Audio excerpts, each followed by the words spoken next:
Praise the Lord, जय मसीह की। कैसे हैं आप? मैं आशा करता हूं कि प्रभु के प्रेम में आप आनंदित होंगे, हर्षित होंगे। आइए आज के सुंदर सुबह के लिए हम प्रभु का धन्यवाद करें और इस समय अपना ध्यान हम परमेश्वर के वचन की ओर लेकर जाएं। मेरे साथ भजन संहिता अध्याय 4 और वचन 6 निकाले गए। लिखा है, बहुत से हैं जो कहते हैं, कौन हमको कुछ भलाई दिखाएगा? हे यहोवा, तू अपने मुख का प्रकाश हम पर चमका। Praise the lord, hallelujah. प्रभु के लोगों, जब हम इस वचन को पढ़ते हैं तो परमेश्वर के दास राजा दाऊद के फोटो के द्वारा, उसकी लेखनी के द्वारा ये समझ में आता है कि दाऊद ऐसे लोगों के साथ में है, ऐसे लोगों से घिरा हुआ है। बहुत से लोग हैं, उनकी संख्या काफी ज्यादा है। वचन में लिखा है, ऐसे लोग जो कहते हैं कि हमको कौन भलाई दिखाएगा, हमारे जीवन में अच्छा दिन कौन लेके आएगा, हमारे जीवन में शांति कौन लेके आएगा, हमारे जीवन में छुटकारा कौन लेके आएगा। और ऐसे निराशावादी लोग, यानी तकलीफ और पीड़ा और परेशानी को बढ़ाने वाले लोग, निराशा से भरे हुए लोगों के बीच में राजा दाऊद का जीवन है। और दाऊद कहता है इस वचन के अगले भाग में, हे यहोवा, तू अपने मुख का प्रकाश हम पर चमका। Praise the lord, hallelujah. परमेश्वर के लोगों, दाऊद के जीवन को देखे, जब वो राजा बनता है उससे पहले का जीवन और राजा जब बन जाता है उसके बाद का जीवन, दोनों भागों में अगर आप देखें तो उसके जीवन में बहुत उतार चढ़ाव थे, पीड़ा थी। जब राजा नहीं बना था तो भाइयों के द्वारा उसे सपोर्ट नहीं मिला, पिता के द्वारा सपोर्ट नहीं मिला।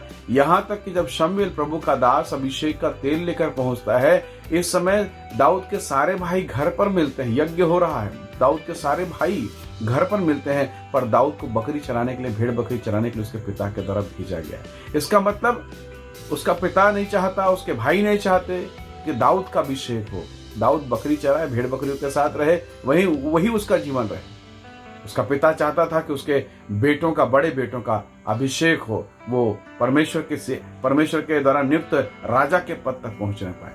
प्रभु के लोगों, घर में तिरस्कार, बाहर अंधेरा, अड़ोस पड़ोस में बेइज्जती, अपमान, ऐसा जीवन दाऊद का था।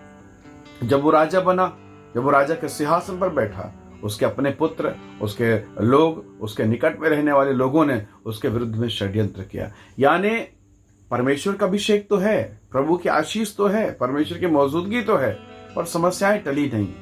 परंतु इस समस्या के बीच में एक अच्छी बात यह है कि परमेश्वर हमेशा दाऊद के साथ रहा, दाऊद को संभालता रहा, दाऊद को आशीष देता रहा और उसने अपनी प्रतिज्ञा को पूरा किया कि मैं तेरे गद्दी को, तेरे सिंहासन को स्थिर करूंगा, तेरे वंश से मेरा पुत्र आएगा। Praise the lord, hallelujah. समस्याएं आती जाती रहती, समस्याएं विद्यमान रहेंगी, पर बहुत बार हम समस्याओं से डर कर, भयभीत होकर हम निराश हो जाते हैं। प्यारों, परमेश्वर के लोगों, जब आपके जीवन में तकलीफ और समस्या आती है, याद रखिए, परमेश्वर ने अपने दास पौलुस को समझाया कि मेरी सामर्थ निर्बलता में सिद्ध होती। जब आप दुर्बल, निर्बल, कमजोर होते हैं, ये वही समय है जब पवित्र आत्मा आपके भीतर में काम करता है, आपको आशीष देता है। यूसुफ के जीवन को देखिए, जब वो अभिषेक और अनुग्रह को पाया, उसके पहले उसके माता और पिता के घर में उसकी दशा कैसी, भाई विश्वास नहीं करते, भाई उसकी बेइज्जती करते, उसे ठट्ठों में उड़ाते, वो उसके दर्शन के कारण उससे दुश्मनी हो गया। सोचिए, हम सोचते हैं अभिषेक महिमा को दिखाता है, परंतु अभिषेक आने के बाद उसके जीवन में ऐसा हुआ कि लोग अब उसको पसंद नहीं कर रहे हैं, दुश्मनी कर रहे हैं। उसके सके भाई गड्ढा में डाल दिया, इस्माइलियों के हाथ में बेच दिया, पोतीफर के घर पहुंचाया गया, जेल में डाल दिया गया। हालेलुया। परमेश्वर के लोगों, उसके अपने लोगों ने तिरस्कार किया।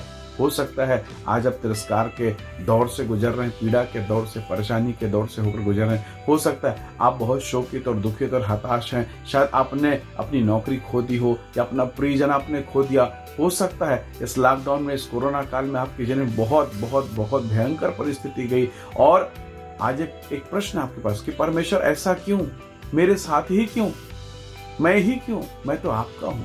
परमेश्वर के लोगों, याद रखिएगा, बाइबल कहती है, जिसे वो बेटा बनाता है उसे कोड़े लगाता है। दाऊद कहता है, बहुत से लोग हैं जो कहते हैं, कौन कौन हमें भलाई दिखाएगा, परंतु दाऊद का हृदय का पुकार है, वो कहता है, हे यहोवा, अपने मुख का प्रकाश हम पर चमका। परमेश्वर के लोगों, आज की सुबह हो सकता है बहुत प्रकार की समस्याएं आपके जीवन में हो, जैसे दाऊद के जीवन में था, जैसे यूसुफ के जीवन में था, जैसे दानियल के जीवन में था। ये सब प्रभु के अभिषिक्त चुने गए पवित्र लोग हैं, ये आशीषित लोग हैं। अय्यूब के जीवन में भी उसके घर के भीतर में यदि आप उसके घर के भीतर में जाएं तो पत्नी का जीवन देखिए, बेटा बेटियों का जीवन। अय्यूब कहता है, कदाचित मेरा बेटा मेरा बेटी ने गड़बड़ किया होगा, गलत काम किया होगा, वो भोर को उठकर वेदी पे आता है। क्यों ऐसा अय्यूब को लग रहा है? कि मेरे बेटा मेरे बेटी से गलती हुई, कहीं ना कहीं उनका जीवन इस प्रकार से रहा होगा, ऐसा हमें एहसास होता है। प्रभु के लोगों, फिर भी जिस घर में परमेश्वर का पवित्र दास, पवित्र सेवक है, उस घर में भी परेशानियां हैं, तकलीफ है। इसलिए यदि आज आप दुखी हैं, हताश, निराश में है, पीड़ा में, डरिए मत, घबराइए मत। इज़राइल का परमेश्वर आपके साथ है। हो सकता है आप भयंकर बीमारी और बुरी अवस्था से होकर गुजर रहे हैं, चिंता मत कीजिए, आपका प्रभु आपके साथ है और आपके हर एक बुरी दशा में, हर एक पीड़ादायक दशा में वो अपनी महिमा, अपनी सामर्थ्य प्रकट करेगा, आपको आशीषित करेगा। आइए हम दुआ करें, प्रभु का धन्यवाद करें और प्रभु से कहें कि प्रभु तू ही है जो मार्ग निकालता है। आइए हम प्रार्थना में जाएं। सर्वशक्तिमान परमेश्वर, लाल सागर के बीच में रास्ता निकालने वाले, अंधेरे के बीच में हुक्म देकर, आदेश देकर उजाला प्रकट करने वाले प्रभु, मरी हुई दशाओं को जिंदा करने वाले परमेश्वर, हम आपके चरणों पर आते। मेरे प्रिय भाई बहनों पर दया कर, जो हताशा, निराशा, व्याकुलता, पीड़ा, परेशानी, बीमारी से होकर गुजर प्रभु, ये सारी दशाएं यीशु के नाम में आनंद और महिमा में बदल जाए। इन्हें आशीष दें, इनके बहते आंसुओं को पोंछें, सहायता करें, अनुग्रह करें प्रभु। आज की सुबह इनका जीवन यीशु मसीह के नाम से आशीषित होने पाए। हम सारी महिमा आपको देते हैं, धन्यवाद के साथ विनती यीशु के नाम से मांगते हैं, आमीन, आमीन। प्रभु आप सबको बहुत आशीष दे। धन्यवाद इस संदेश, इस वीडियो को देखने के लिए। स्वर्ग का परमेश्वर आशीषित करे, दूसरों को शेयर करें, आशीष के हिस्सा बने। जय मसीह की, प्रेज़ द लॉर्ड।